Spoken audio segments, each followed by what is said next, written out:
Takwimu zinaonyesha kuwa takribani vijana milioni 1 wanahitimu mafunzo mbalimbali kila mwaka, lakini wanaopata ajira ni takribani 40,000 tu kwenye sekta ya umma na 3.5 kwenye sekta binafsi.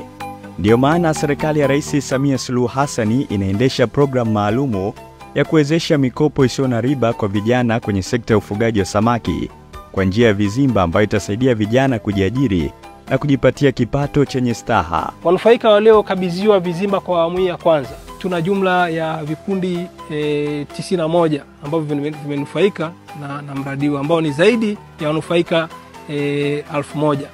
Kizimba kidogo katika hivi vizimba vya wanufaika kinaweza kutoa wastani wa tani 3, ambayo kwa gharama sasa hivi ya bei ya samaki sokoni ya shilingi 7,000 kwa kilo, mfugaji huyu anaweza kupata shilingi milioni 21 kwenye mauzo. Akija kuondoa gharama zake za uendeshaji, anaweza kupata zaidi ya milioni 6 kama faida.